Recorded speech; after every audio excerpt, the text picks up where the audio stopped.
I guess that's coming. Everything is evil.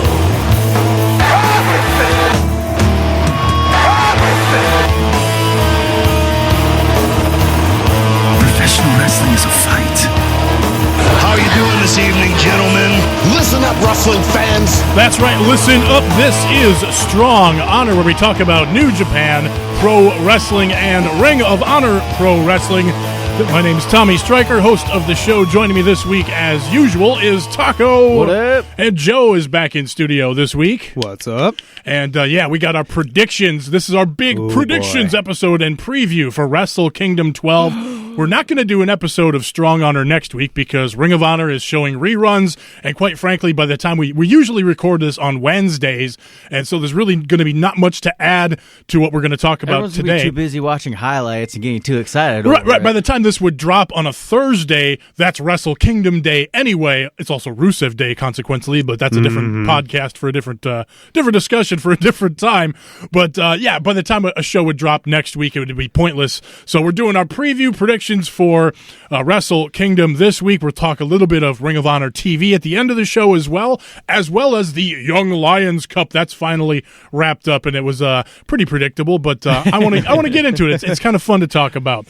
So, we'll get into all that as we get into the show this week. If you're new to the show, thanks for checking us out. Make sure you rate, review, and subscribe on iTunes, Stitcher, TuneIn Radio, iHeartRadio, wherever you get your podcasts. Give us that 5-star rating, and make sure you follow us on the social media, or follow the show on social media. Join the conversation is what I'm trying to say. Talk to us. At Strong Honor, and links to all of our social media will be in the description for the show, and then just stay tuned to the end of the show for all of that. All right, Wrestle Kingdom. How excited are you guys? One of the things I want to do too with today's episode is be mindful that there might be some new fans that don't know anything about New Japan that are kind of looking to get into it, and so let's kind of keep those fans in mind as well as we kind of preview and go along here and talk about it. So, number one, the best or the only way to watch it live or on Thursday next week, the only way to watch the full entire show next week on January 4th is to have njpwworld.com. Have a subscription there. It's 999 yen, which translates to about $8-9. Do it January 1st. Correct. And you want to do it, don't do it now at the end of December. Wait till January 1st or after to do it then, because you'll get double charged for the month. You'll get charged an entire amount for December and an entire amount for January. So wait till it is January to order it if you have not already subscribed to New Japan World. Other way to watch it, if you don't want to subscribe to a Japanese website, which sounds intimidating, but it's a lot easier than it sounds. What you do is you want to use Google Chrome, use your Chrome browser. It'll translate for you. Also, the website itself has a function that will translate it for you. There's a JP/English button up at the top of njpwworld.com. I wish I would have saved some of the translations when I did it. There were some funny security questions that translate hilariously, but it was very simple. If you can put 2 and 2 words together, you'll be fine. And what was I going to say? If you are having trouble with it, the website was different when I originally signed up for it a few years ago. All you do is Google how to sign up for NJPW World, and there's all kinds of tutorials and stuff that'll help you out to get signed up. I don't know if you use PayPal to do it. I don't recall. I'm sure I have it at one point. I do recommend doing it PayPal, because I have heard people trying to unsubscribe to it in the past. I don't know why you would want to do such a thing. Yeah, seriously. Well, let's not. It happens, but I do recommend going the PayPal route, because it's just you can cancel your payment through PayPal and don't have to. There you go. Worry about figuring out through the website, because I heard that part is still kind of intimidating. I think that's going to be a lot of people too that are going to sign up for a one-time thing just to check it out. Exactly. If they like it, they'll stick around. I recommend PayPal, easier that. And a lot of people manage your stuff that way. A lot of people are on tight budgets too. Like people are just just they WWE Network is their only thing, and or maybe they can't even do that. So people are on a budget, so they pick and choose what they want to sign up for and check out from time to time. So if you don't want to sign up for njpwworld.com, you can watch it the following Saturday, the 6th, I believe is the correct date. Saturday, the 6th of January. If you watch on Access TV, now this will be I forget if it's a 3 or 4 hour version of the show, so it'll be edited down because this is a loaded card. Obviously, we'll get into all of that here shortly. But yeah, you can watch you're basically going to get all the big matches, the big main events on Access TV on Saturday in prime time. And it's a great time to sign up for Access TV, for something like Access TV, like on a Sling TV, for example, because you could get a free trial of Sling TV. You can watch Access TV all day that day if you're kind of unfamiliar with New Japan, because they're going to be running a marathon of all the best stuff from 2017. So awesome they do that. So yeah, you can check out all the greatest stuff from 2017. They're going to be, I think they're showing the entire King of Pro Wrestling card on there right before Wrestle Kingdom as well. Either that or Power Struggle. One of these two last big shows that they did towards the end of the year. I still have the G1 special on my Sling on my DVR on there still. It's right on. Awesome. Yeah, great service. And that's the thing too with New Japan World. You can dial that stuff up whenever you want too. All those everything from the past year. It's a lot like WWE Network, where you can look up a bunch of stuff on demand from over the past year. So, but if you're brand new to New Japan and you're worried about where should I start, just jump in now, watch Wrestle Kingdom, and then just get on that ride. About pro wrestling is you just got to go in, find your wild ride, and go from there. Backtrack. That's the great thing about the internet right now is it's so easy to find. When you showed me Naito a couple of years ago, I was just like, who is this guy? I need more, and backtracked. It's just, right. It's the best way to do it is just dive in, double dutch. So yeah, I've been a subscriber to New Japan World for 3 years now. I think maybe just coming up on 3 years. Taco, you signed up. This will be my first full year, no interruptions. Right, I pay the $8 every month.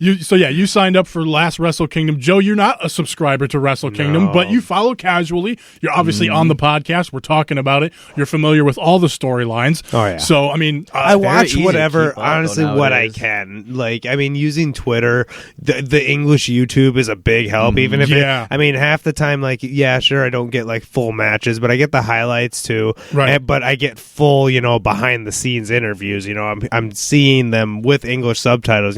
I get to follow the story. I get to actually, understand the psychology of each character. So, eventually I'll commit. It's all about I'll be honest with you.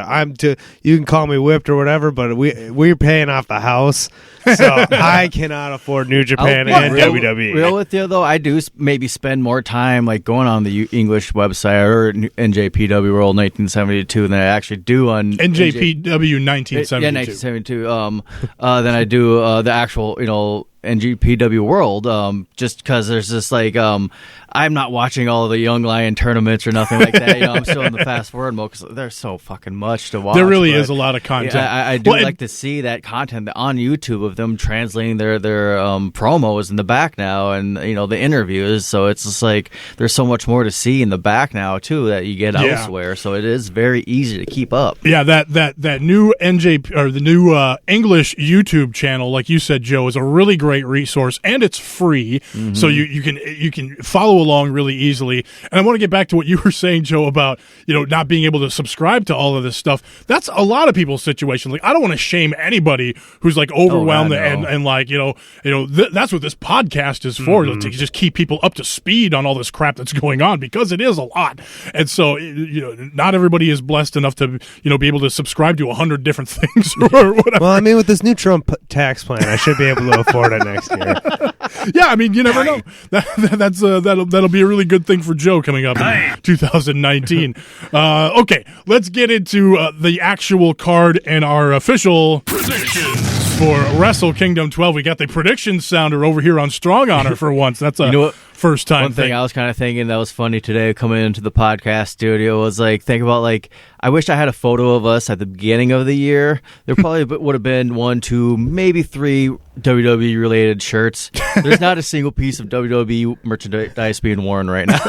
That's true. I think a year ago I didn't own any wrestling T-shirts. Maybe no, because I think I bought some in Vegas in the spring last year at the Las Vegas Fight Shop. Was the first. Like I've never been like a T-shirt guy until like this past year when I've just been gotten into New Japan so much. And so yeah, I'm rocking my Los Ingobernables T-shirt and my fucking New Japan hoodie and my Los Ingobernables hat. Yo. Taco's got his Gorillas of Destiny shirt on. Too sweet. And Joe is finally jumped on the bandwagon. Young Bucks. Young Bucks T-shirt, rocking that. I reckon that was That's one sweet shirt you got on there. a big Christmas for Joe. Yes, I scored 4 T-shirts. It's nice. Nice. Well then, I got the cease and desist. I was happy about that. Awesome. Well, that awesome $10 sale that so great. that Hot Topic had was a nice contributor to that. I was able to pick up a bunch more myself. That's one thing too. The people out there, if you are interested, just in outside of New Japan now, Hot Topic even has Candice LeRae and Joey Ryan merchandise coming in. So there's big indie scene moving in the Hot Topic. They're really jumping on that right now. And smart move. Pro Wrestling Tees has a good selection of shirt. One of the best selection of indie shirts out there. But since a lot of them are going to Hot Topic, always check their site almost daily. They're always running T-shirt sales out there. So there if you want go. some cheap New Japan Bullet Club merch, bam, check out Hot Topic. Can't believe we're promoting Hot Topic shit. Right? I'm trying to save people a few bucks. We're promoting Hot Topic. I can't believe it. Bullshit continues. All right. Let's get into Wrestle Kingdom 12, our official predictions. Like we've deviated enough, right? I don't have any particular order I'm doing these in. I'm just going to go from the bottom of the page to the top of the page as I wrote them down here on my notes here. But on my phone. the show is going to open with the pre-show New Japan Rumble. Now, we don't know who's going to be in it. It's a very similar to the Royal Rumble format, where a new guy comes out every minute or so, and it's pretty much a joke. But anybody that they don't have a spot for on the card is in the Rumble, as well as they bring back a bunch of old timers as surprises. Isn't that where Elgin came back last year? Yes, Michael Elgin won the New Japan Rumble last year because he didn't have a spot. But we don't talk about Mr. Elgin that much on this show anymore. Michael Elgin. But anyway, jelly bean looking motherfucker. Exactly. Fuck Michael Elgin. What was I saying? Oh yeah, so some speculation of some people that might be in the New Japan Rumble. Hiroyoshi Tenzan doesn't have a spot on the show. Satoshi Kojima doesn't have a spot on the show. Yuji Nagata isn't on the show, or is he? Let me just make sure he's not in the. No, he's not.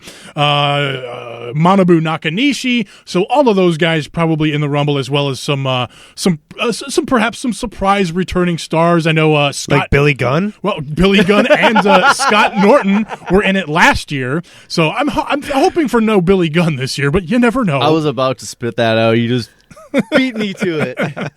Any other possible surprises that you guys might are looking? I'm excited about Billy Gunn. All right. Yeah, I got nothing.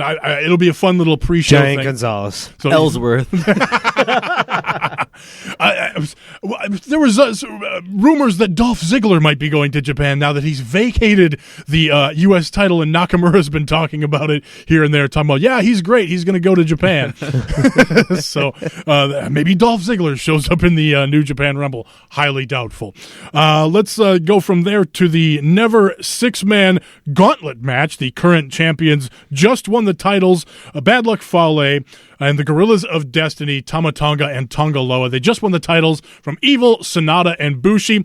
These 6-man belts got a bad reputation. They got, was it last year where they got started?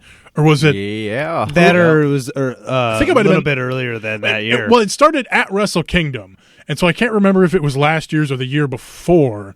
I don't know. Anyway, I think it was last year where they started. That shows you how well they've been doing. Well, what I was going to say is the first, I'm pretty sure it was established in December 2015. Okay, so it was 2016, so last year's. So yeah. Wait, no, what year is it? Fucking time traveling is Taco, confusing. it's 2017. It was 2 years ago. Right, years ago. 2 years ago. So the first year or so, first year and a half of those titles being booked, they pretty much changed hands every time they were defended until earlier this year when Los Ingobernables, Evil, Sonata, and Bushi won them either at Dominion or it might have been at Sakura Genesis, but in the spring, they held them all the way to the end of the year, and now the Gorillas of Destiny and Bad Luck Fale have just won them. So the question is, do the never open-weight six-man belts go back to being hot potatoes, or do the Gorillas of Destiny retain them here? They're going to be in a gauntlet match defending these things versus Ishii, Yano, and Beretta, versus Togi Makabe, Juice, and Ryusuke Taguchi, so a bit of Taguchi Japan there. Taguchi Japan. The aforementioned Michael Elgin, who we don't like to talk about, is teaming up, oddly, with War Machine. War Machine heavily rumored to be this being their last date booked with New Japan. Heavy rumors that they are going to WWE, probably NXT. They just finished up a TV taping with Ring of Honor where it looked like they were on their way out of there as well. So again, odd kind of teaming up with Michael Elgin here, being the heat backstage with Michael Elgin going on and all of that stuff. And then I hope they just double cross his ass. That's kind of what I'm hoping for too. And then finally, Zack Sabre Jr., Iizuka, and Tai Chi making up Team Suzuki Gun there in Bad Luck Fale and GOD in a gauntlet versus 4 other teams. Now, we don't know where everybody's coming in, if the champions are coming in first, last, or somewhere in the middle. I think typically they bring the champions out last to give them that champions advantage, but it'll be interesting to see how they lay it out. I want to see, as far as my prediction goes, I want to see Fale and the Gorillas of Destiny retain it here. Taka, what do you think? That's kind of what I'm leaning on is they're the only group to me that makes sense to not play a hot potato with and keep it on them, keep them established, keep that part of the Bullet Club looking strong. If it does go to anyone, I kind of want to go to Chaos. Well, is the Ishii, Yano, and Beretta team. I want some gold on Ishii, man. I'd prefer Ishii with like the actual never open weight title, or something like the Intercontinental title, or maybe even a run with the US title. Yeah. I'm with you. I would like definitely a singles title one, but I don't know, man. Ishii is just such a fucking badass. Well, what do you think, Joe, for this gauntlet match? Well, one, I'm hoping you're wrong, because I like the idea of Bad Luck Fale and Gorillas of Destiny running the table, because like Taco, just the way the teams are described, like who's in the teams are kind of just more thrown together than they are. I mean, they're teammates, but they're not like the three, they're not those 3 guys that you'd put together. So, like, I like Fale and Gorillas of Destiny just running the table on everybody. So that's what I hope happens. All right, let's move on now.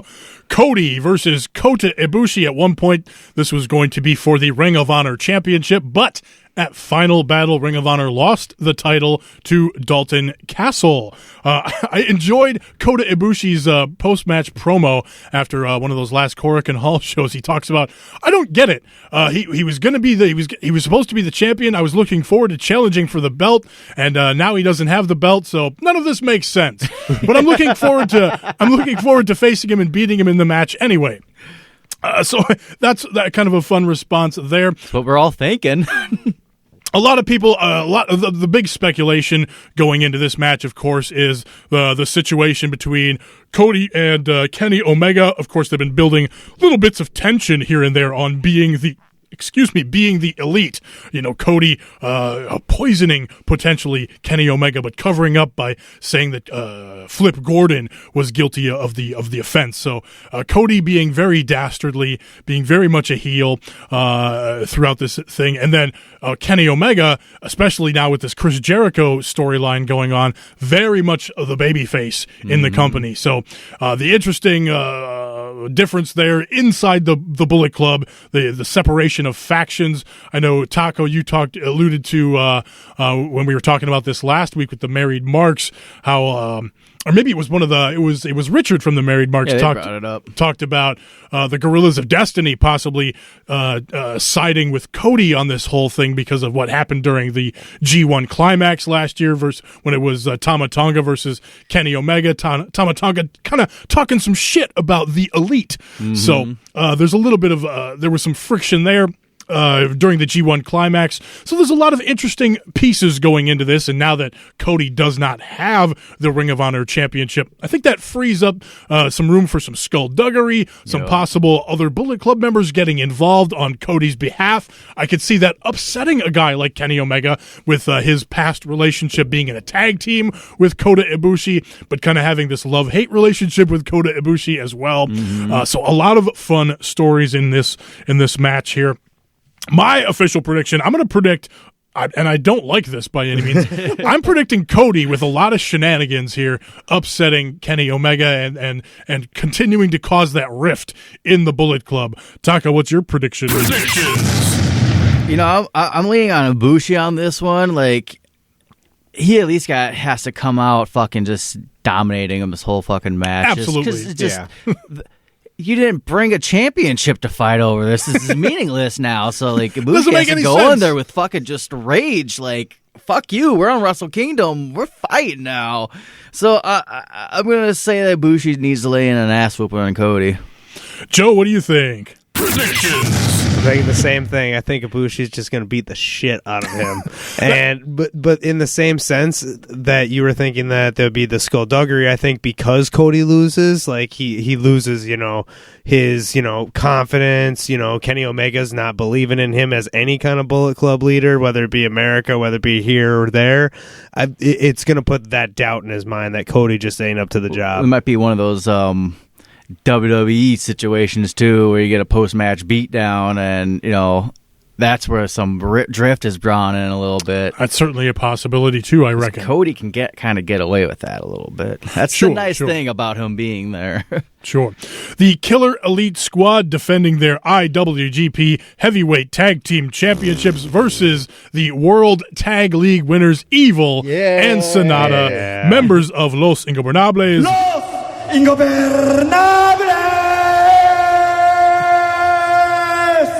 de Japón. That's not how you pronounce that. Getting back to, but maybe Russo can help us out with Los Ingobernables de I wish Japan. I was able to Japan. record my mother this weekend trying to pronounce it, and she's a Spanish woman. Okay, so I was like, "Mom." That's funny. Let's keep the New Japan fans or potential people just finding out about this. Evil and Sonata won the World Tag League. That's the big end of year heavyweight tag team tournament that New Japan has every year. So they challenge the tag team champions, the Killer Elite Squad, members of Suzuki Gun, Davey Boy Smith Jr. and who's the other one? Clinton Dix, Lance Archer. There we go. So Evil and Sonata, members of Los Ingobernables. Tetsuya Naito is the leader of Los Ingobernables. He's challenging Kazuchika Okada for the big championship in the main event. So these guys are part of that faction. I like how he dogged on the World Tag League too the whole time. Like, this is garbage. Like, this is me. This is the worst one ever. And that was kind of the thing too. It was Evil saying, "We are going to be great. This is our tag league," and Naito saying, "This is the worst tag league ever. I'm not in this tag league. I'm looking forward to the Tokyo Dome or whatever." But even though he was being tranquilo, he fired up his men though about he was being tranquilo about his match with Okada, but he was talking about this tag league, it should be a lot better. So there's a little bit of playful infighting within Los Ingobernables, but nevertheless, I'm looking for I'm thinking for predictions wise that it's going to be a big night for Los Ingobernables. Gotta be. I'm predicting Evil and Sonata getting the victory here. Joe, who do you got? I've got Evil and Sonata too, just because I don't like Davey Boy Smith. That is just I can't stand his face. Like, he's so intense all the time now. He has a pretty fucking round head too.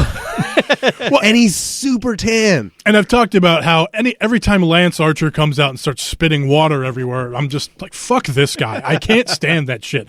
But I think that's part of the deal, though. They are good heels. You want to see them get beat. So that's the deal. Taco, any different prediction from you? It should be a fun match, though. Yeah. But, everything is evil. Let's go with this. Everything. Marty Scurll versus Will Ospreay versus Hiromu Takahashi versus Kushida. Scurll defending for the first time the IWGP Junior Heavyweight Championship. A return has been confirmed today, too. I beg your pardon. Daryl. Oh, yes. Well, Daryl and Carol just had their little baby kitten. Daryl Jr. Yes. So there's all of that. Talk about the exchange between Takahashi and Ospreay on Twitter. Ospreay just fucking tweeted out like, oh, hey, look, a random cat walked into my car today. And then Takahashi's like, which one of it? Which one is you? Like, he's like, not this again. I'm not a cat. He's like, yeah, you are. And he's like, no, I'm not. And this went on for hours. Like, eventually got to the point where it's like, just go to bed. Good night. Okay, meow, you're still a cat. No, I'm not. Like, so again, for the new fans, Hiromu Takahashi, the crazy ticking time bomb member of Los Ingobernables. He has a stuffed cat that he befriends. His stuffed cat now has a wife and a new child. Well, he got this cat to keep him calm after he lost Mr. Belt. Right. After he lost the IWGP Junior title to Kushida earlier in the year. Mr. Belt. It was the big story of the year was Hiromu winning the belt at Wrestle Kingdom 11 from Kushida. Kushida's great match. Kushida's redemption story through the Best of the Super Juniors tournament. Kushida winning it back, eventually losing that title to Will Ospreay in what was also an epic match. Also, not only because it was a great match, but it was the story of Will Ospreay finally being able to defeat Kushida. That was a 2 or 3 year story, and they'd have had several matches where he had never defeated Kushida. But then on Will Ospreay's first title defense, who comes along but Marty Scurll? There are 3 things that are for sure in life: death, taxes, and Marty Scurll beats Will Ospreay. That happened on Will Ospreay's first ever title defense of the junior strap, lost it to Scurll, and now Scurll's first defense will be at the Tokyo Dome in this 4-way. I love all of these stories. Hell yeah. I like the story of Will Ospreay potentially coming back and beating Scurll and getting that title right back. I like Scurll keeping it and staying strong. I like Kushida winning it back and continuing to be the kind of the dominant guy in the junior division. Although I did like what Kushida was talking about in his most recent promo, the post-match Korakuen Hall show. He was talking about how, he's looking forward to more exciting matches, more interesting matches, and fighting against the heavyweights. So Kushida possibly hinting at moving up to the heavyweight division. I would be mad at that. So that would be, think of Kushida in the G1 Climax taking on all those new opponents. So that would be really good. So that gets me to my prediction. I think it's going back to the ticking time bomb. He's been away from the title for a long time. It's time to get the title back on him, keep his Wrestle Kingdom streak alive 2 years in a row, winning the IWGP Junior title.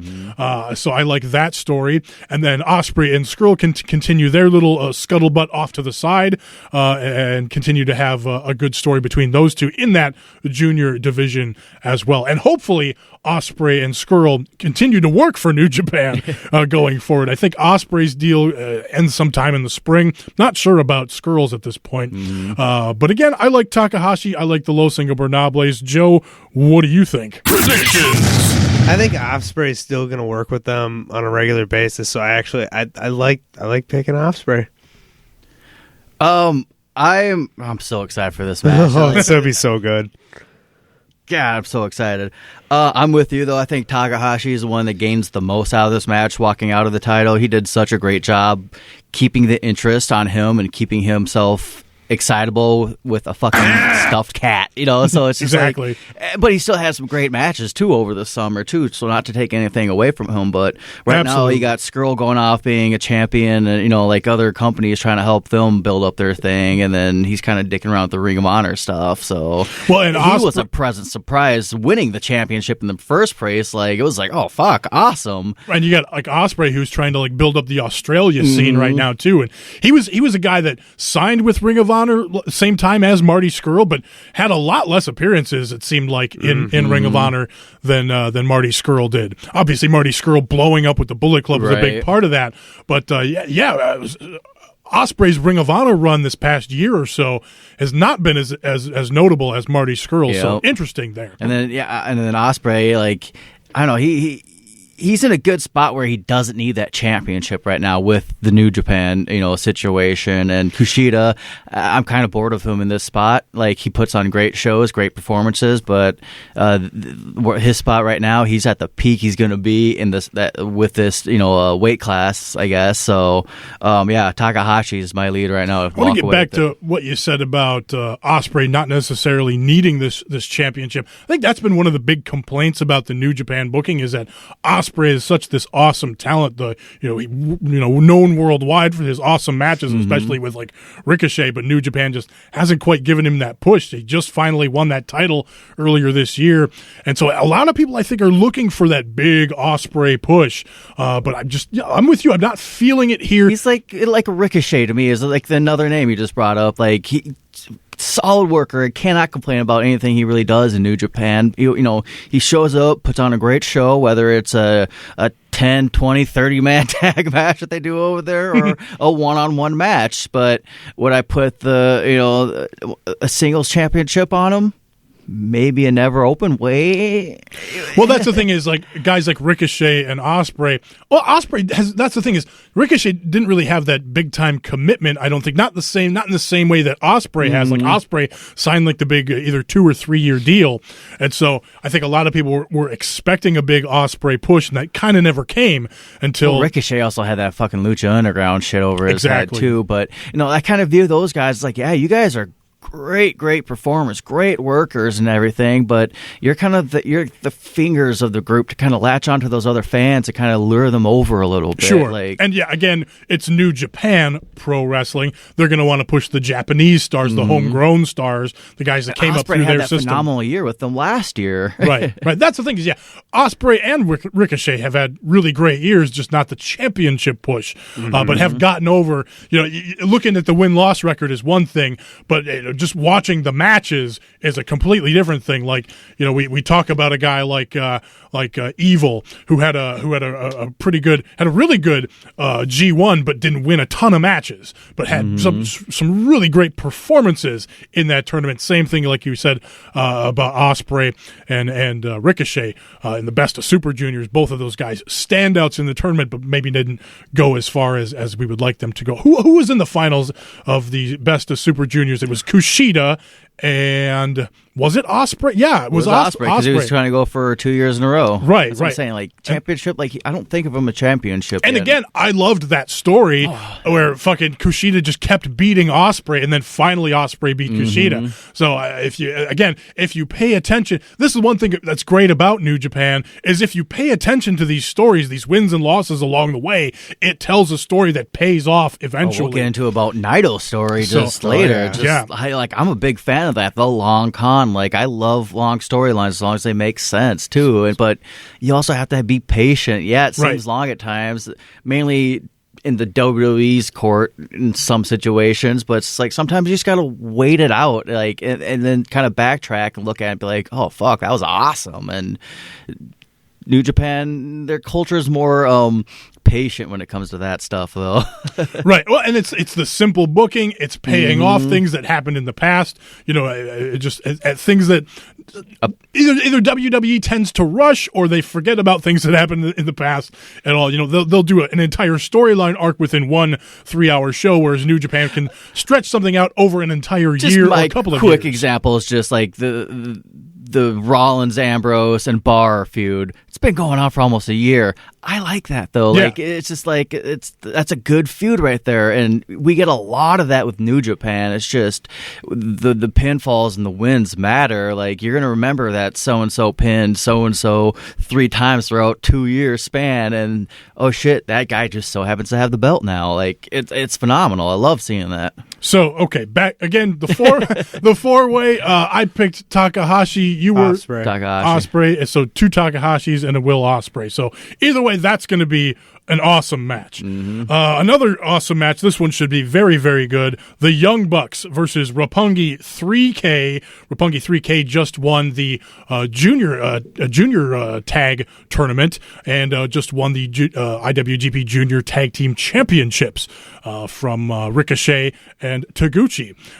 So Roppongi 3K just coming back from their excursion. They were in Ring of Honor, working in the United States. Again, for new fans, what they do with the young boys, the young lions, they train in the dojo. They train for a year or 2 in the dojo, and they lose all their matches pretty much.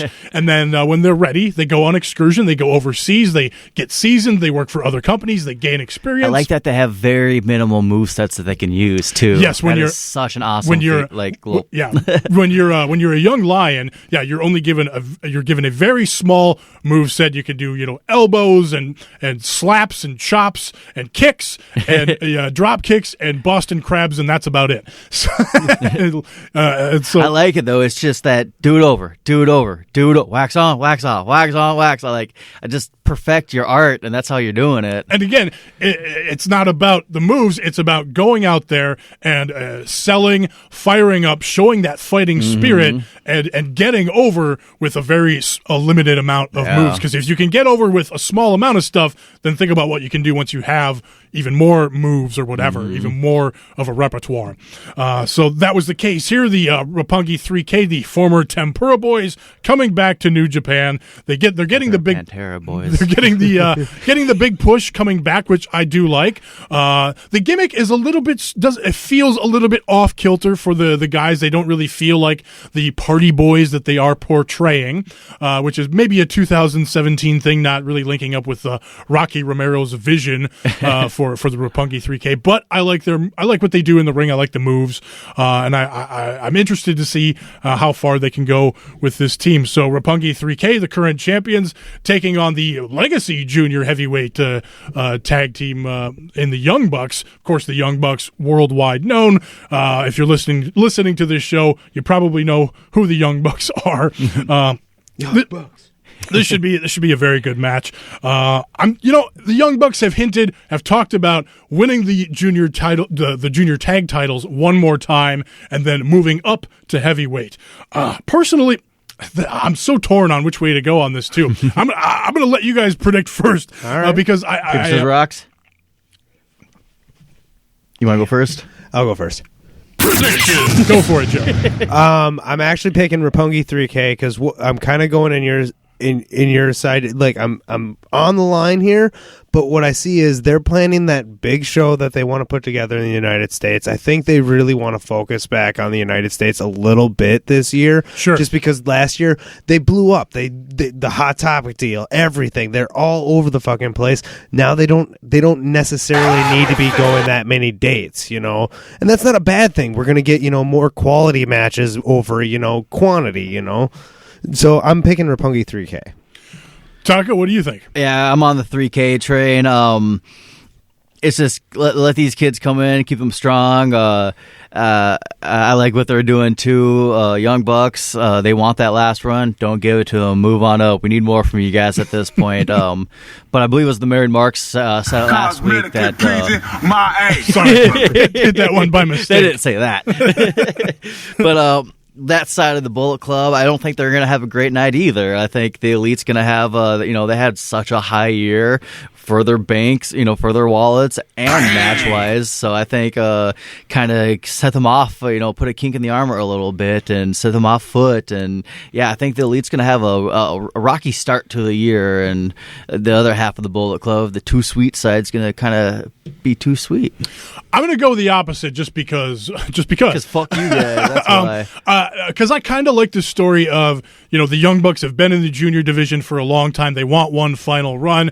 There's these new young kids coming along, and fuck you guys, we're going to take your titles. And then Roppongi 3K chasing the Young Bucks to get those titles back. That's actually a match to go back on. One of the few Ring of Honor TVs I was able to catch in succession was Young Bucks randomly just saying, hey, we'll put our titles on the line against Tempura Boys tonight. And they put on a hell of a TV match, too. So if you want to get a little, jump start on this match, peek. check it on out. There you go. All right, moving right along, Minoru Suzuki versus Hirooki Goto in a hair versus hair match for the Never Openweight Championship. The story here, Hirooki Goto, member of Chaos. He's kind of got the samurai gimmick going for him. He's got a good look. He's got, there's something there, but I don't get it. Here's the thing is, like, Goto is kind of a polarizing guy. Some people like him. Some people, you kind of either like him or you don't. You either like him or you hate him. I feel like there's not a ton of middle ground on Goto. They tried pushing the guy. It hasn't really worked here and there. Story here with this Never Openweight title. Goto he won the championship from Shibata at last year's Wrestle Kingdom, then lost it rather quickly to Minoru Suzuki with all of the Suzuki Gun bullshit and shenanigans, with Suzuki Gun returning to New Japan at New Year's Dash last year, right after Wrestle Kingdom. So, I believe Suzuki was one of the first challengers to Goto's Never Championship, won it pretty much right away off of Goto, and Suzuki has had it the entire year, keeping it with not only his toughness and insanity, but of course the Suzuki Gun skullduggery. Well, that was another title that was hot potato too for a while, wasn't it? Not recently. No. They've been treating that one pretty well the last couple of years. It's been kind of the tough guy, son of a bitch championship, beat the shit out of you championship. You could say it was hot potato a little bit at the beginning of the year with Goto beating Shibata for it, and then Goto losing it quickly to Suzuki. That with Goto having that relatively short reign at the beginning of the year. So Goto has been challenging, trying to get Suzuki to accept. Finally, Suzuki has accepted with Goto putting his hair on the line. Fucking Suzuki went off after one of these last matches, shaved one of the young lions. I believe it was Tetsuhiro Yagi. He got a piece of his head, so he had to reshave his entire head. And so Suzuki had been reluctant because he's like, fuck you, Goto. I beat you. Our story's over. You're a piece of shit. You're a bastard. You're lower than my snot. Just not taking Goto seriously. And so Goto's been getting into his head more and more and more, finally putting his hair on the line. And Suzuki, I think, getting off on the idea of humiliating Goto and shaving his head. I'm going to defer again to you guys to see what you guys think for predictions on this one. Predictions. Suzuki's going to win because I don't like Goto. Which is funny because I thought a couple of months back you were kind of I was kind of getting over, like, his wrestling was doing it for me. But sure. Again, go to his backstage interviews. I mean, there's just nothing there. Like, literally, like, it's just shit. Someday he'll see my way. He'll come around. He will fight me. Like, it's just like, and I'm just not a fan. Again, great in the ring. He puts on great matches. I remember the Shibata Goto match where he won it, from last year. Like, that was a fucking match, but there's just no chemistry with the crowd, no chemistry with I just don't like him. I forgot to mention the other stipulation from this match that no countouts. That Suzuki was behind. No seconds. Meaning, no seconds. Meaning no members of either faction at ringside. That's what that means. So I'm still picking Suzuki. So I thought I was go do it. The fuck you outside. No, it means because when you have someone coming to the ring with you, that's called a second. So when you say no seconds, that means you can't have any of your faction members at ringside with you. So essentially, it's one-on-one. Everybody is banned from ringside. All Chaos members, all of I feel like I want to Suzuki start saying on a basketball court because they say play so much basketball. No seconds. Well, this could add to speculation too, with the possibility of if you go with Joe's prediction of Suzuki winning, shaving Goto's head. Does Goto then go back to being a young lion with a shaved head and black trunks and black boots? Does he defect from Chaos? I say he goes warrior. Fucking samurai warrior, that shit. Or does Goto defect from Chaos unknowingly, have some other new faction come out and help him, because now that he's not in Chaos, see if Chaos is banned from ringside, whatever this other faction is not banned from ringside. Oh, so they go to the entrance and Sami Zayn comes out. Technically, it's not ringside, but you know what I'm saying? Like, if Goto defects from Chaos in secret, starts some other faction, that could possibly help Goto get the win. I'm with Joe, though. I'm going to predict Suzuki getting the win, shaving Goto's head, and just a new look, something different for Goto, I think is something that's needed. Taco, what do you think? Predictions. See, when I first heard about this match, basically, hair versus hair match, I was like, who fucking cares? Like, why would you do that to Suzuki's hair like that? Like, it's glorious. And thankfully, Richard cleared that up for me last week. It's the whole samurai concept with the hair and everything. I was like, oh, that makes way more fucking sense. I had no idea that was Goto's shtick, I guess. So, Right. So I think visually and on paper, it would be more impactful with Suzuki losing his hair and more of a shock value. But yeah, Goto... his would grow back a lot quicker than Goto's as well. But... he shaves his head, he gets pissed, nothing new is accomplished there. Yeah, Goto, shave his head and have that whole warrior, rebuilding himself, refinding his spirit animal or something. He's just jumping out of nowhere, breaking people's necks. I like that. So, yeah, I'm leaning on Suzuki. Goto needs something. So, yeah, shave his head. Let's have a whole new image for the dude. Hiroshi Tanahashi versus Switchblade Jay White. So, interesting story here. Hiroshi Tanahashi kind of been talked about from Western fans as the John Cena of New Japan, now in the twilight of his career, much like John Cena is, putting over young talent on the way out. However, Tanahashi had a really great in-ring year, some great matches with Naito, capturing and defending the IWGP Intercontinental title. That whole series with Naito last year was very underrated, not talked about enough because of all the great matches with Okada and Omega. Omega.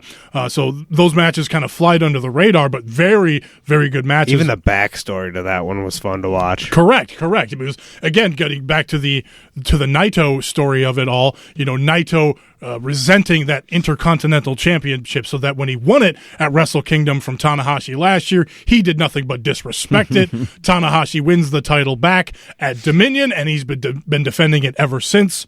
And so he will fix the belt. Right. They had to bring in a brand new Intercontinental title belt because Naito murdered the last version. Just destroyed. Of the Intercontinental title.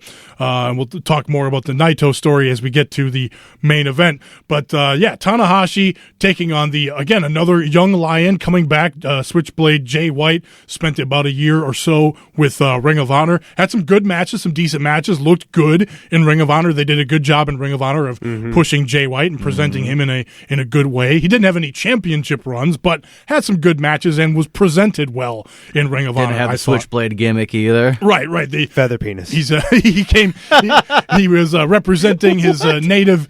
He had that feather on his trunk that looked like it went right over his penis, basically, yeah. And the feather represented the flag of New Zealand, which is why... Wow, Joe, insulting. Which is where Jay White comes from. Anyway... I stand by my word. So, again, this is a pretty typical thing that New Japan does as well. When the young lions come back from excursion, they usually repackage them, give them a new gimmick, and they get over with that. So Jay White being the Switchblade because he didn't want to be the razor sharp, strong style guy because Razor reminded him of Razor Ramon. So this is a very interesting matchup. Jay White's been getting, since he came back, he hasn't had any matches per se, but he's been beating up Tanahashi in these post-match segments, hitting him with his Switchblade finisher, kind of almost like a Sister Abigail kind of a thing, style finisher there. So not sure how I feel about Jay White yet with this gimmick. I want to see him in the ring. I want to see how it translates in a match. This is a big spot, big, third from the top basically on the Wrestle Kingdom show, on a big show for this is they're really giving him a big push coming right out of the gate. A lot of the speculation is Tanahashi's had to take the last few weeks off from New Japan because of knee injuries this time. Now, not only is his biceps that he's been working us all year on, but now the knee. So now all the speculation is, will Jay White finally defeat Tanahashi, uncrown the Intercontinental Champion so that he can take some much-needed time off to recover? My prediction is that Jay White does indeed win the Intercontinental title, gets the big push coming back as a young lion, and Tanahashi can go get some much-needed rest. Joe, what do you think? Predictions. I like the way that sounds, honestly. I'm going to go with that. I mean, I don't want to pick Jay White. I actually want to pick Tanahashi in this situation because, like you said, he's had a hell of a year. He's kind of grown on me throughout this year. Like, I wasn't big on him. The Tanahashi. The air guitar and the hair was so much. Like, it was intense at first, but again, you can't deny his performances. Whoa. Are you dogging on the hair? Yeah, I was. Oh my God, can't talk to you. We're fighting. I'm going to give you an old fashioned. That's fine. The bullshit continues. That's fine. But I mean, like you said, I mean, he's either gotta tape up himself up, like DDP for the next, year and try to defend that title, or maybe he should just take some time. Just take some time off. That's the thing is, injured or not, and whether he's working us or not, I haven't seen a bad Tanahashi match this year, or even in the past, 2-3 years. He's always put on intense, great matches. I think this will be no different. I think it's going to be win or lose. Either way, it's going to be just an intense, great match. Taka, what do you think? I just don't see Tanahashi losing this match. I wish I could have seen more of Jay White in New Japan under this Switchblade gimmick, because it's not doing anything for me. I kind of want to laugh at him in that leather jacket. It just kind of looks silly. Like, I know he doesn't look like a tough guy to me. I'm nitpicking. I'm being mean. Well, that's a piece of the puzzle. For sure. That is part of the pro wrestling. Well, he looks like he's the 12. image, but yeah, it's just the Switchblade gimmick isn't doing it for me. I just don't see him winning this one. I'm gonna go for Tanahashi. It's just the build up, the hype, and everything behind Jay White. It's like throwing me for the loop, because it's like he has to win this. Like, the spot of the match is such a big spot. He's coming back from being a young lion. He had a good run of Ring of Honor.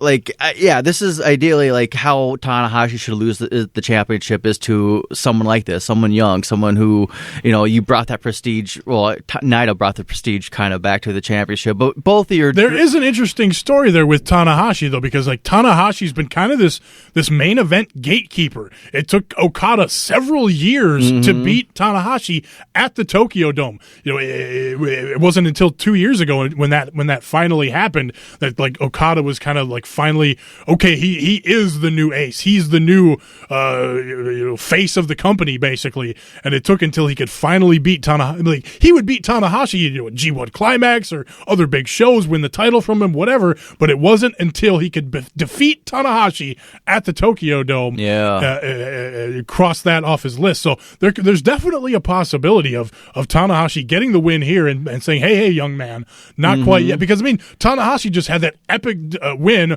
over Kota Ibushi, retaining the Intercontinental title. So and he kind of came in, did the same thing, kind of just, hey, we're doing this. Right. The story of that match was Tanahashi being like, let's. I'm taking you to a new height, Kota Ibushi. So that match was about Tanahashi, the champion, challenging the challenger and saying, come on, bring it to me. But Ibushi is a bit in a bigger, more solid state than Jay White is. So for him to lose a match like that, he's still Kota Ibushi. Jay White's coming in with this new gimmick, new look, fresh moves, just fucking back in New Japan, like fresh beginnings. So just him losing this match would be kind of looked like a bitch a little bit. I don't think so. I think Tanahashi's the kind of guy that can have a match with you and be so fucking good that even if Tanahashi beats you, you can end up looking I hope that's you can the end case. up being way over. $1 million. That's the only thing that's throwing me off. It's just like he's looking so fucking good coming into this match for essentially being nothing. And it's just that's what's throwing me off. So it's like all the arrows are like they're doing such a good job of what they should be doing in wrestling. Like this guy is going to win. He should be walking out the champ, but it just Tanahashi's walking out. He's retaining. All right, let's get to the big two, the double main event as it's being called. Oh, you got to go poop. Hold on, we're gonna. All right, let's focus on business. Kenny Omega defending the IWGP United States Championship versus Chris Jericho in a no disqualification match. Again, not too often in New Japan do we get to play this soundbite. This match, anything goes. Again, we play that all the time on Best Pro Wrestling Podcast, talking about Ring of Honor, talking about WWE, Raw, SmackDown, NXT. Those matches, Lucha Underground, obviously, happen all the time. Very rare for a no DQ match in New Japan. But you got, let alone a 4-way. Right, exactly. Yeah, this is the first 4-way for the IWGP Junior title. But getting back to the United States Championship, you got Chris. I mean, it's understandable doing the no DQ thing. Chris Jericho in his late 40s, basically, he's not going to be able to go and put on a semi-main event worthy match at the Tokyo Dome versus Kenny Omega. Excuse me, he does DDP yoga. I think he can last with the Kenny Omega in the Tokyo Dome. I understand. I disagree. Which is why we're getting no disqualification here. You seen his dance moves on Fozzy? Here's the thing. I think this is going to be really interesting with the no DQ stip. I think the story is going to be Kenny Omega wanting to beat Jericho on his own to prove that he is, this great champion that he has been thus far, winning the inaugural IWGP United States Championship at the big tournament in Long Beach March last year. No, it was June. June? Oh, fuck. See, time traveling again. Goddamn. Exactly. What year is it?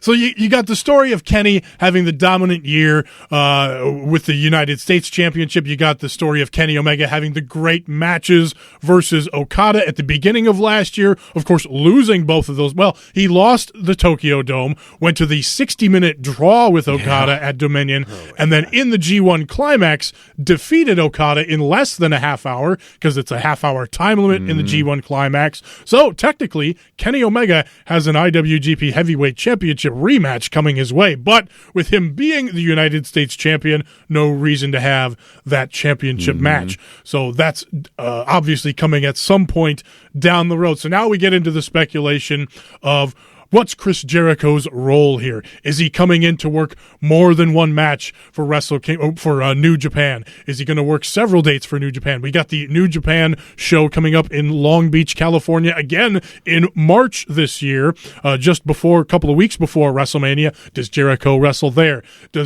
Obviously Jericho's got a bunch of Bullet Club guys on his cruise next October. So I'm guessing Jericho's commitment to not only New Japan, possibly Ring of Honor, having Ring of Honor and Bullet Club guys on his cruise, I could definitely see a tie-in to Impact of all things. Yes, TNA Impact Wrestling, because Don Callis is the new executive vice president or whatever over there at Impact. So not mad at there that. are all kinds of interesting tie-ins between Omega, Jericho, those guys all being Canadian and friends with Don Callis. Omega, it was even in I fucking wish I had the interview it was on, but he was like saying how this is going to be like the start of a bridge between New Japan and WWE. Like, he has big goals. Like, he really wants to hit this Western market like hard, and that's Jericho is a good way of doing that, though. I mean, we're not going to see fucking guys entering the Rumble or that kind of shit. Like, that's not what I'm like saying, though. But he wants to build that good a relationship where it's going to flow over because what's best for them is best for us kind of mentality. And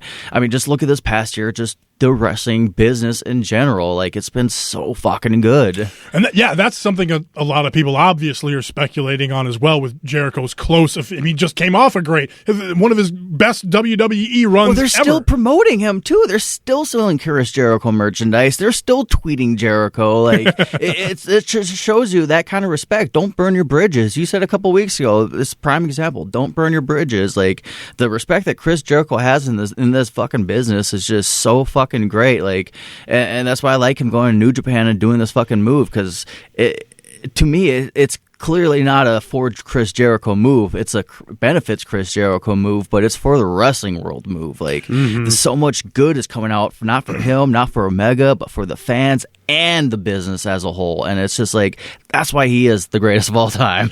Well, and if you think about it too, Chris Jericho just lending that WWE mainstay credibility, that name, to the second biggest company in the world right now, New Japan. So it adds name value not only to New Japan, but the indie scene, which I'm speculating he's going to be. Cody helped with that too, even. Right. But Jericho being an even bigger name, yes, I think is going to add to the value of the indie credibility, not only here in the United States, but obviously New Japan, as I've just got done speculating about. But I like it. It definitely raises what it does is it increases the amount of options WWE talent have, because for, I don't know, the past 15, 20 years, basically since WCW shut its doors, there really hasn't been a viable alternative to make a full-time living in professional wrestling outside of WWE. And the last few years, the Young Bucks and Kenny Omega and these New Japan stars have proven you can take that talent to the indie scene,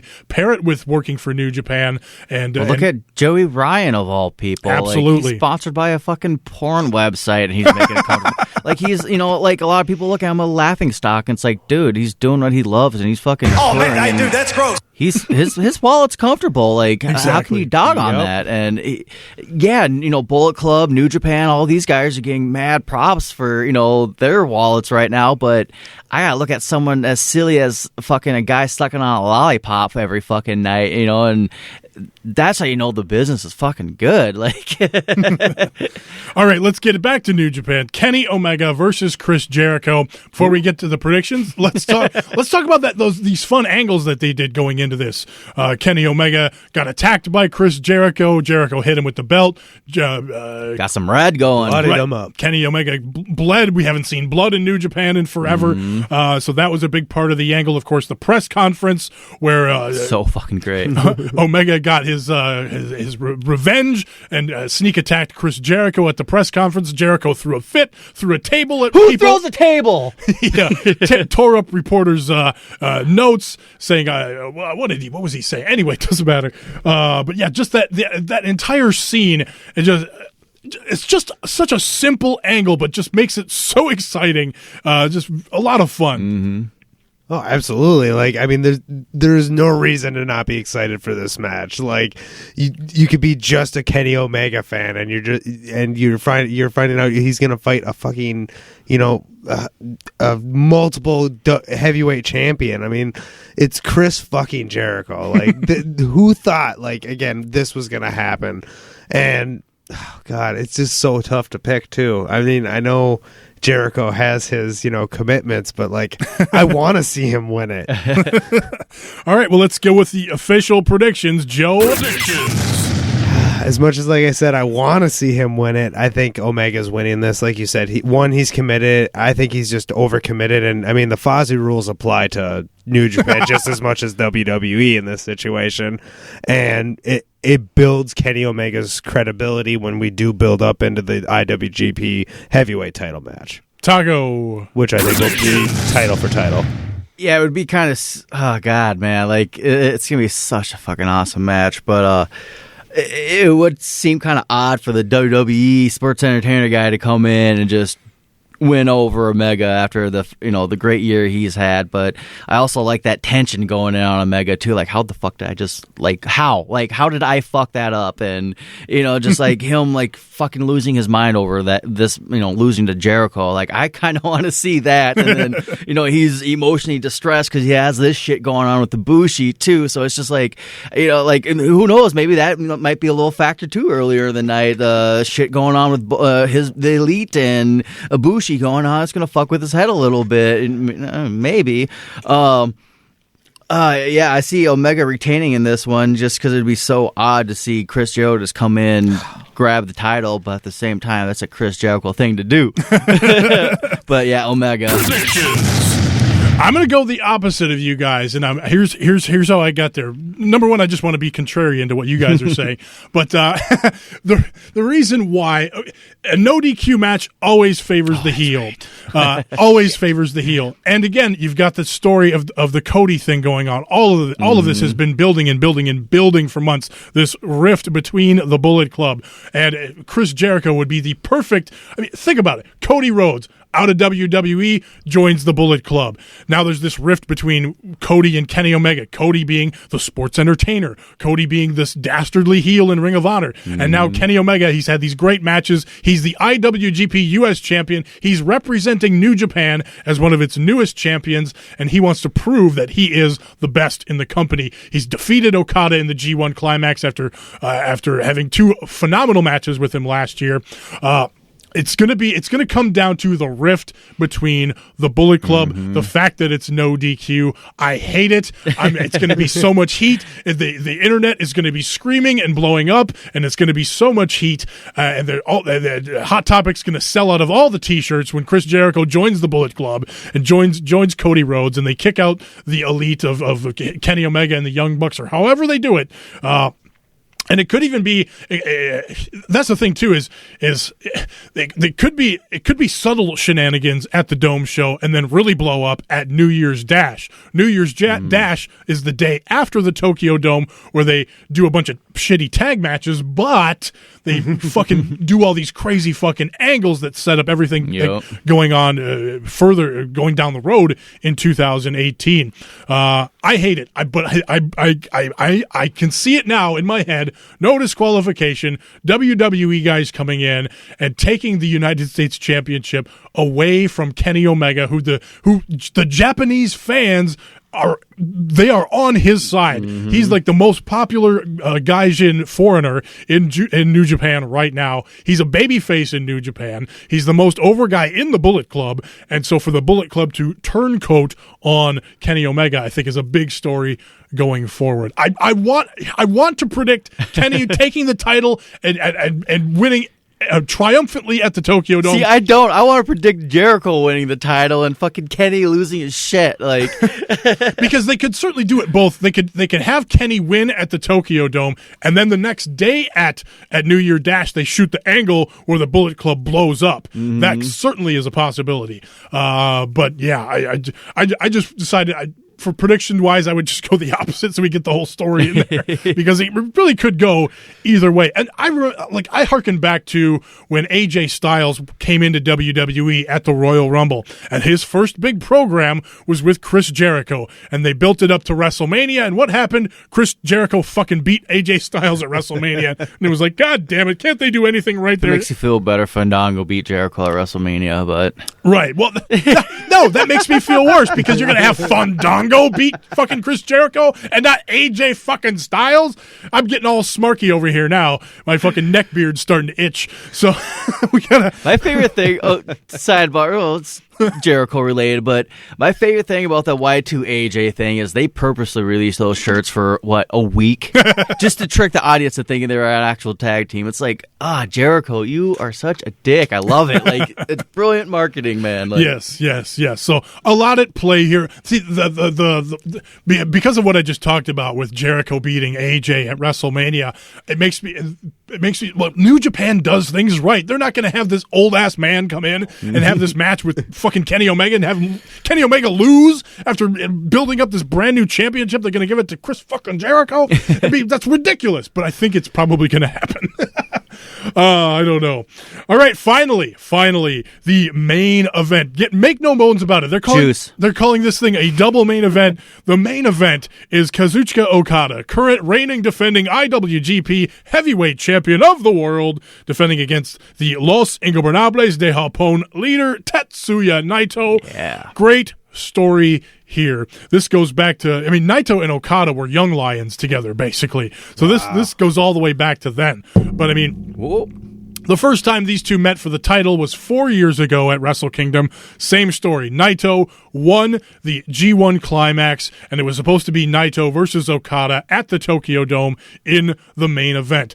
Turns out Tanahashi and Nakamura were still more over than those two, and they put it to a fan vote. The fans voted Nakamura and Tanahashi for the Intercontinental title in the main event that year, and that made Naito very upset. What made Naito more upset storyline-wise was when he lost to Kazuchika Okada. Okada made him his bitch. Okada retained the IWGP heavyweight championship, and Naito was forlorn and didn't know what to do. Naito goes away, goes to CMLL, hangs out with La Sombra, finds out about Los Ingobernables. He brings Los Ingobernables that gimmick. Discovers Tranquilo. Exactly. He brings that back to Japan, starts the Japanese faction, brings in Sonata. Evil joins later on. I believe he joined 2 years ago when he came back off of excursion from being Watanabe in Ring of Honor.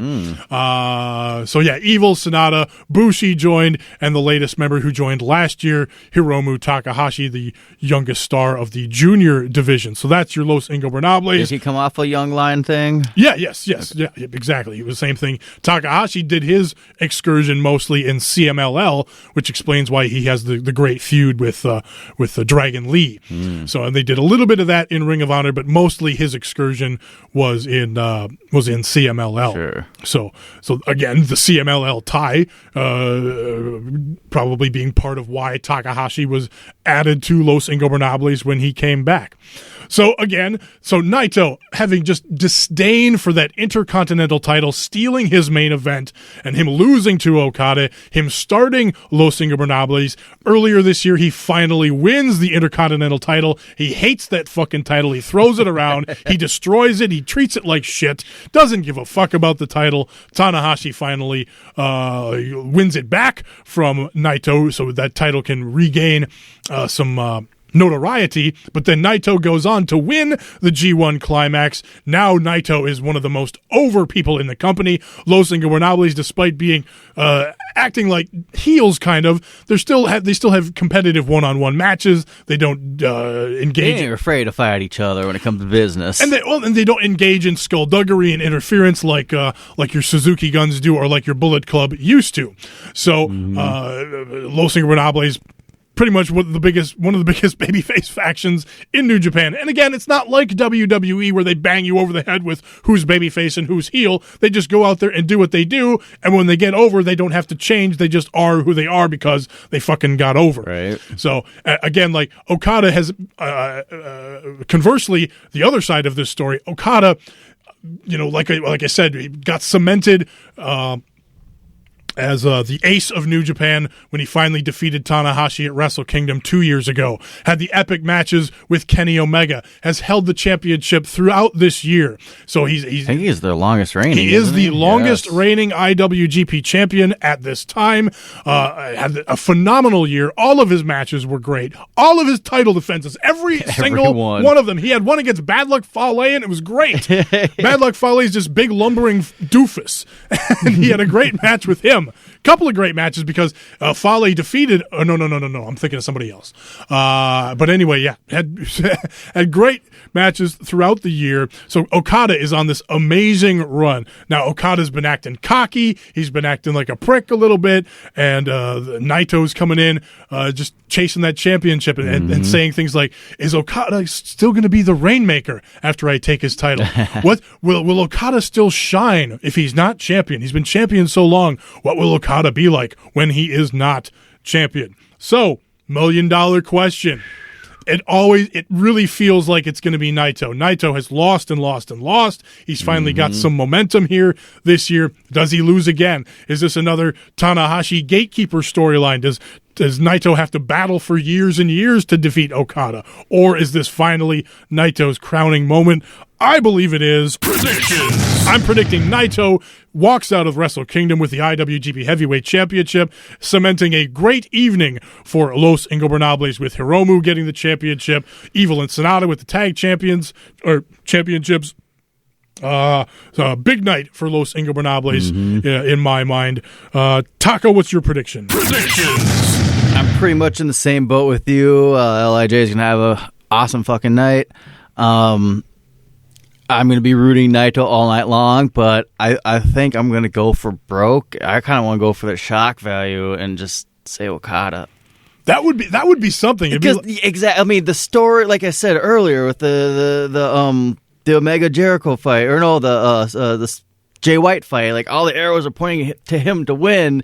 So that's why I'm kind of like, what's going to leave that crowd just, like, oh my God, did we just see that? Is just Okada laying an ass whooping down. It's going to be a phenomenal fucking match. Like, yeah. I'm so fucking excited for this fucking match. Forgot about the story, too, going into this match, like Naito's finisher being the Destino, Okada's finisher being the Rainmaker short arm clothesline, which Joe is not a big fan of. But they've been countering each other's moves going into in the tag matches building up to this. Okada has debuted a Cobra Clutch that he's now using. Evil has that pinfall over Okada too. Right. So there's a little ball in the Ingobernables court there. Yep. Well, but Okada did successfully defend against Evil, with Evil getting the win. But it's in the kind of G1 that inspiration that's like, he did. I can do this. Like, Sure. But yeah, Okada debuting the new submission hold that he can counter the Destino with, the Cobra Clutch. That's a fun story too. But Joe, what is your prediction? Predictions. Naito's got to take this title. And not even just because I'm not the hugest fan of Okada. Like you said, I mean, he's put on phenomenal matches this year, like absolutely phenomenal matches. From the fewer I've seen than you guys, I can admit that. But like you said, the story of it, the build, and just Naito deserves that main event win. He doesn't deserve to just be in the main event of the show. He deserves the main event, the climax of that long con that we've been talking about. This is the exact stories I fucking love. Like, he left the company to CML and discovered himself and built himself back from this. So. Been such a good story. And it's years in the making, and I feel like Okada winning would be overthinking. It would be like it would be a Russo moment, My botch. I more or less want him to win to see the reactions of the crowd, but it's just like, fucking Naito has to walk out champ of this. And where the fuck else is there to go for Okada to fight, defend that belt at this point too? Right, there's that. And I'm actually intrigued by the story. Was what does Okada do as not a champion? Where does Okada go after that? So that's a cool story too. So, all right, that's fucking Wrestle Kingdom. Wow. I'm very excited. January 4th, Thursday in the middle of the night, it's going to air here in the United States. So if you're trying to watch Thursday night after work, just turn off your phone, sign out of all social media, try to avoid spoilers. That's what I'm going to do to try to watch it Thursday night. Subscribe January 1st. Correct. January 1st, people.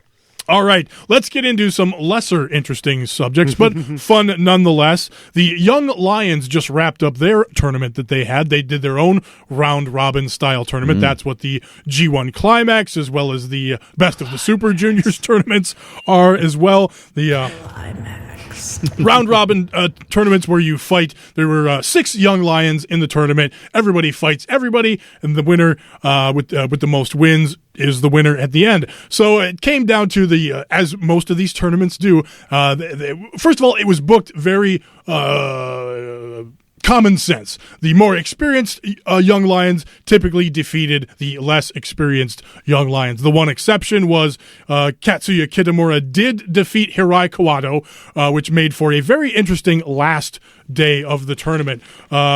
it came down to, the first match on the last day was Ren Narita versus Tetsuhiro Yagi. Yagi's the one that got his head shaved by Minoru Suzuki at ringside. So both of these two are the least experienced of the Young Lion crop. Both of them had 0 wins going into the tournament. So what do? The most logical thing, they go to a 15-minute time limit draw, and they each only get 1 point each. Then it was Shota Umino, son of Red Shoes, the referee, taking on Hirai Kawato. Now, Kawato had 9 points going into this, and if he gets the win, which he did here, he did get the win with a spin kick. So it's interesting that some of these Young Lions are starting to get unique finishers now.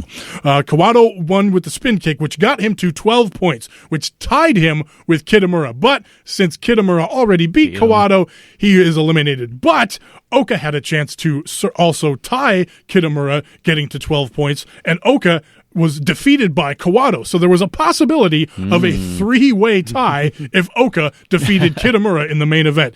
Oka did not defeat Kitamura. Kitamura won with a jackhammer. Wow. This is a move that he debuted earlier in the tournament. I don't know if he debuted it. I shouldn't say that. I think he's been using it in some of the multi-man tags. But yes, he hit a big vertical suplex and then a spear for a near fall. Did this big brawl thing like fucking Goldberg does. Hit the jackhammer and get the 1-2-3 over Oka. So Kitamura is your Kitamura-berg is your exactly your Young Lion Cup winner, which is what I predicted they would do. He's not the most experienced of this crop of Young Lions. That would go to Hirai Kawato, who is my favorite Young Lion at this point. But he's definitely on the junior heavyweight side of the ledger. At fucking Kitamura, he's jacked up. He looks good. He's going to be just with the fang mouthpiece, he looks like a monster. Right. He looks like a monster. And he is the oldest of these Young Lions as well, coming in at 31 years old. So if New Japan is going to do something with the guy, it's time to do something quickly. So interesting in Kitamura's post-match interview backstage, he talked about all of his Young Lion brothers, how they all fought hard. They're all living in the dojo, and they're all of his brothers, all of that. So he put over everybody else in the tournament, which was a nice factor. But then he talked about how he's ready to go on excursion in 2018. So he's ready to move on. He's ready to go overseas so he can come back next year and already be that powerhouse of the heavyweight division. He talked about how he excuse me. He talked about he wants to do his excursion in America because he is a super heavyweight and he wants to test his mettle against other super heavyweights in America. So look for Katsuya Kitamura coming to either probably Ring of Honor, but you never know with that Impact thing. I swear to God, there might be some smoke where that that's a perfect where that fire is. That's a perfect guy to rebuild that trust with Impact, because with Don Callis in there, like, I'm super stoked. That's one of the best moves they've made since firing Dixie. Like it's a good move. Like I'm looking positive at Impact for once. It's taking a chance on somebody new. It's not recycling your Vince Russos. He's already 31 years old, so he has to establish himself somewhere. I know Impact kind of regrets what they did with Okada. Yeah. So, they definitely don't want to go that route again, especially when they're rebuilding that bridge with New Japan. So, yeah, someone along those lines, that's perfect to send down there and kind of establish there and get, I'm for it. Just sharpen your English, guy. Well, and that's going to be the big thing. I think that's the hardest thing with a lot of these Japanese superstars is, some of them are decent in English, but you can only say so many things so many times. Never give up. Never give up. Yeah. All right, John Cena, let's Never give up.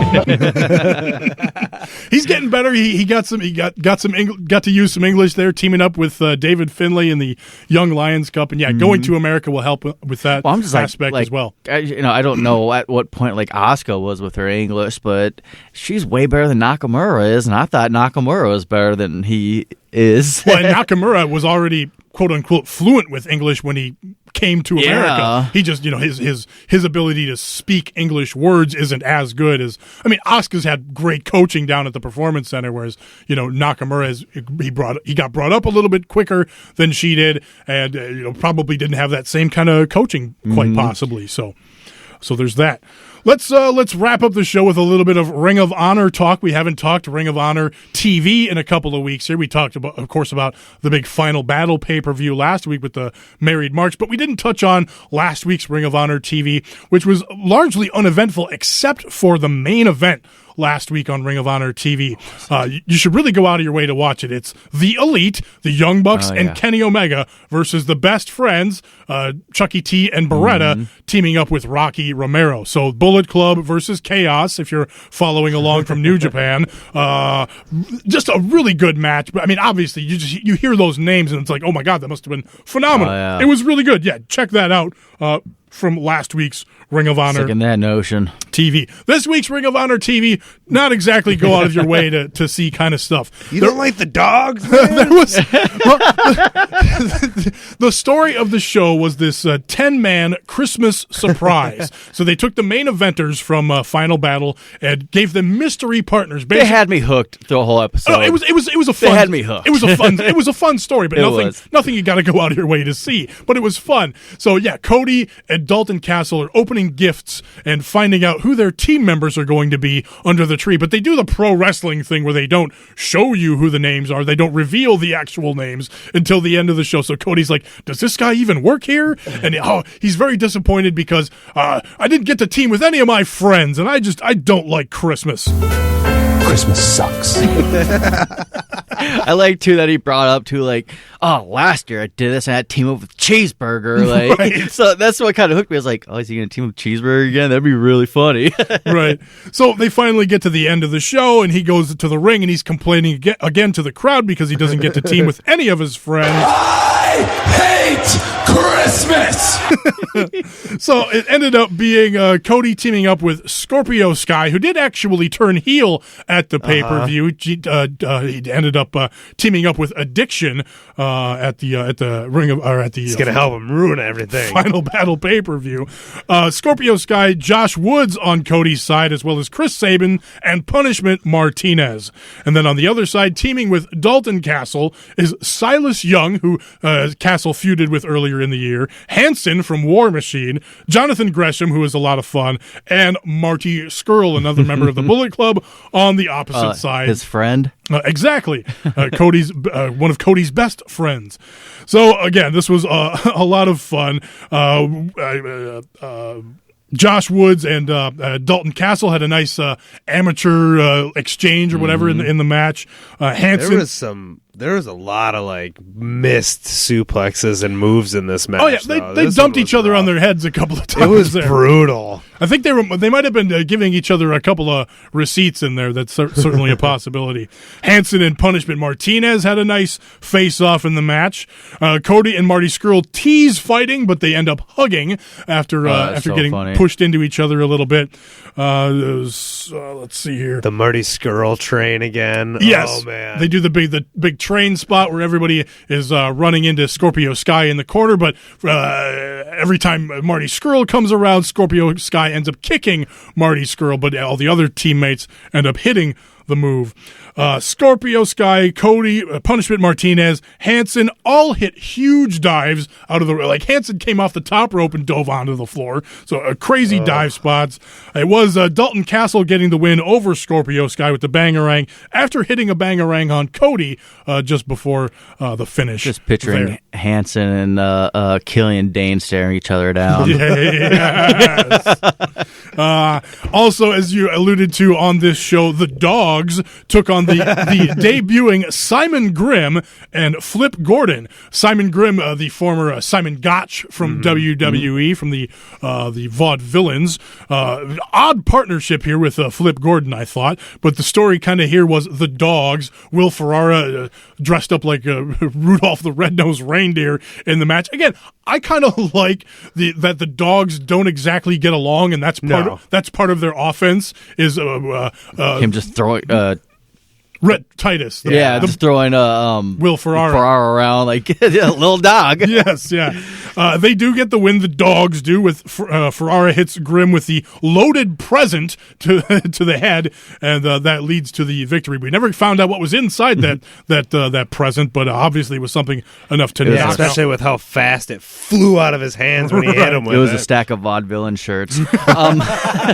I actually liked Simon in this one. What's he called? Grimm. Grimm, yeah. I liked him, though. He was actually intriguing. I liked his look. I was like, oh, shit, I want more out of this guy, as opposed to him in NXT. Is like, he looks like a silly fuck. Like, this is the stupidest thing. But he was doing some shit in that match. I don't know. There was a little bit more to him there than just, I'm a strong muscle man. Yeah, like the Greco-Roman stuff. Was so dumb, and he showed something to me in that one Ring of Honor match. I was like, I want to see what more this guy can do as his entire NXT run. I know it's a stretch right now, but it's just like he has a weird look about him that like intrigues me. Like there's something there. It's just not hooking yet, though. To me, I'm with you. I'm kind of with both of you. Like I didn't see quite enough that made him stand out, but I was intrigued by what he would do, and he did do a little bit of different stuff. But just his image, like I do. I look at the imagery when it comes to the wrestling. You gotta do like the boots, the knee pads, everything. I look at all that little shit, and this was the first time I was like, oh fuck, I want to see more of this guy because there's something there. It's just not a good start when you're losing to the dogs in your debut, right? Getting hit in the head with a present on a throwaway Christmas show. But I mean, I'm just guessing that Grimm probably hasn't signed any kind of deal with Ring of Honor, and so it was maybe either just a one-time appearance or maybe just let's see how he does with this. We'll have him get beat by the dogs, and if he's cool, we'll bring him back for something else. So definitely a possibility. Either way, it's good to see him back, even though he's kind of a dick. It was like when Evan Bourne came back to Ring of Honor. I was like, yeah, Bourne. Still, you look exactly the same. You do nothing for me. We had a big Women of Honor storyline update in the middle of the show. One thing that we forgot to talk about, I can't believe we forgot to talk about this with the Married Marks last week, the announcement that they're going to have a Women of Honor champion crowned in 2018. So I believe they said that they're going to have a tournament for it. I think so, yeah. But I think they've just been hyping them up, and I think... Are they actually adding to the show or getting their own show? Well, they've been doing Women of Honor Wednesdays on YouTube, which I have not been checking out enough of. I've been very sparingly have looked at that. But they did a pretty good job kind of updating what the storyline was with the big main event picture here with Kelly Klein, Deonna Purrazzo, and Karen Q on the episode, kind of those three going at each other. It kind of seems like Purrazzo is kind of the babyface in the situation, with Q kind of turning on Purrazzo, and Purrazzo never quite getting that signature win over the dominant Kelly Klein, who had a long undefeated streak there. So so there's some interesting storylines going into the women. Of course, you got Brandy Rhodes, who's going to be involved in this Women of Honor thing. So we'll see how that goes. I'm glad they're not called Divas of Honor. Go.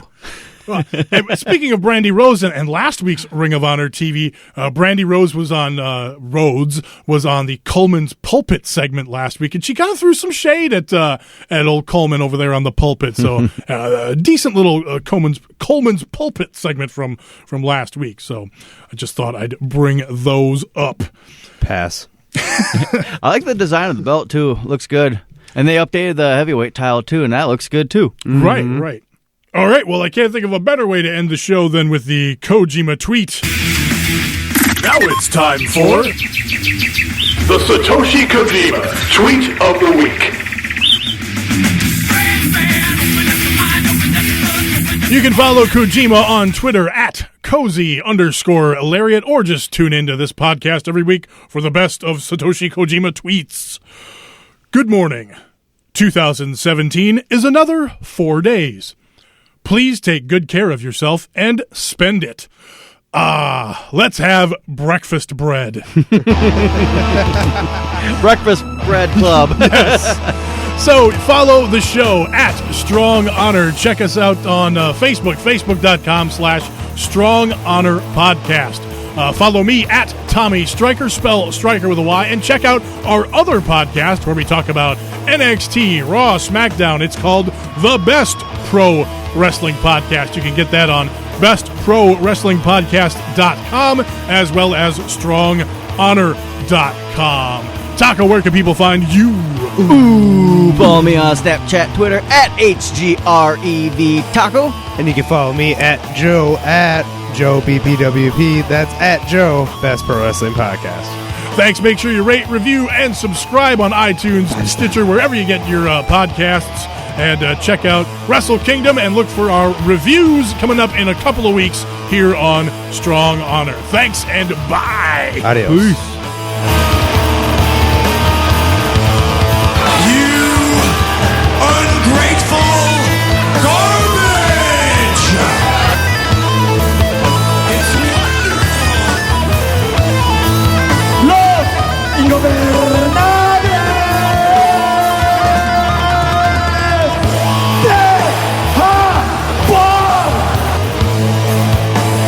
Hasta jueves. Adios.